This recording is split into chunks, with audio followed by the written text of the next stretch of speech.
best one, other than that one, is the time that Hugh and I went up we went up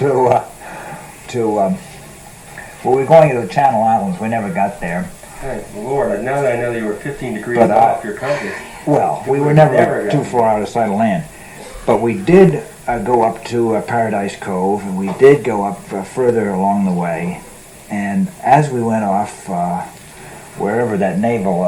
Oxnard. Well, we were going to go toward Oxnard, but between Oxnard and Paradise Cove is a little naval station which used to blast missiles off toward, what was the name of the island? San Clemente Island. And just as we came about in sort of a nice chop, the mast came down. And since the motor was rather cantankerous, to say the least, and we were in a pickle. We were about a half-mile offshore. There was a bad set, and there was nothing but rocks around. There's not much there. The naval air station was back a ways from the land, from the beach. And so I had visions of well, I don't know if you've ever had a mast break on your boat, but it is fairly terrifying. In the first place, the wires are all over the place, all the stays, which look so nice when they're leading up to the mast from the deck. Wonderful, but when they're all twisted around on the boat, it's terrifying. Fortunately, we had a pair of wire clippers along, clipped all the stuff out. We were able to save the mast, which is very important. Saved the If mast, and we they had saved. to for insurance purposes, they would have never believed. Well, I thought it was important. Actually, we should have cut all the gear go. We should have let it all go, but we Sitting didn't. there floundering in the chop, I remember I was wearing Betsy's glasses, and I went down at one point like this, and they just went boom, gone in the water. And then we had to take the dinghy, bring it all the way back in the front, the bow. Yes. Pull cut the lines, get the mast on, and then the greatest part was this idiot in about a 60-foot stink pot who was he saw us in obvious distress, losing everything we had in our possessions, and he just slows down, and he hails us, and he of course asks us what's wrong, and so Dad, in a very stern, trying to keep it cool, sort of, our mast broke, and then he falls back to us. Well, why don't you radio in? The antenna was on the mast, you idiot. Just, trying not obviously to swear in front of his young son, etc.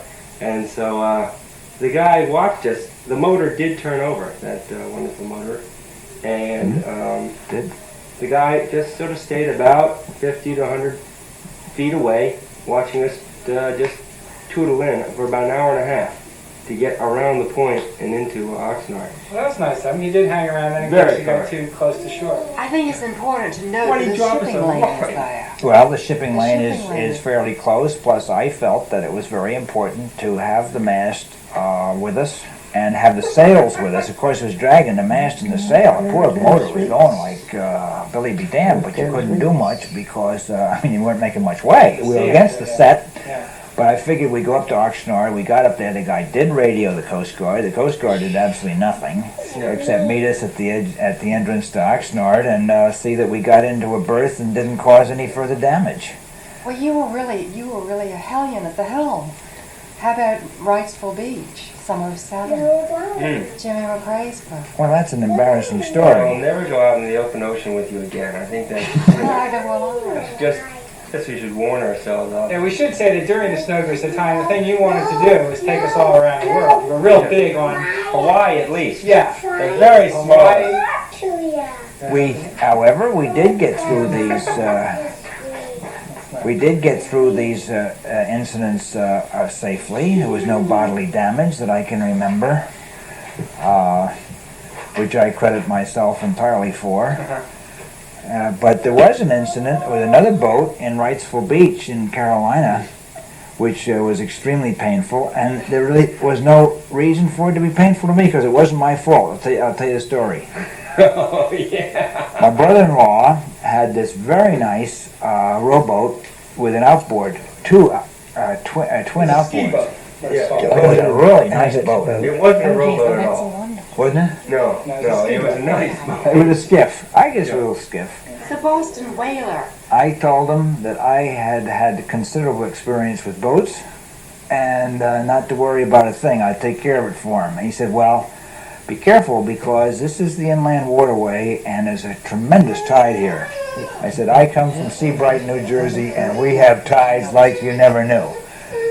So I tied the boat up, allowing considerable slack for the tide to go out because it was high tide when we tied the boat up. Next day, when we came to go out fishing at 5 o'clock in the morning, it was on its side. See, the tide had gone out a little bit more than I had expected.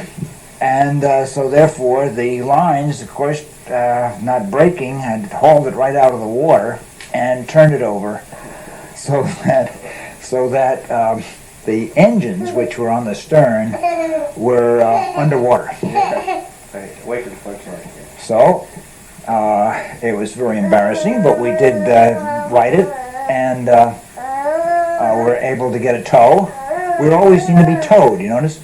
We were towed to the marina, and the guy, it was a it's summer, and he was very busy.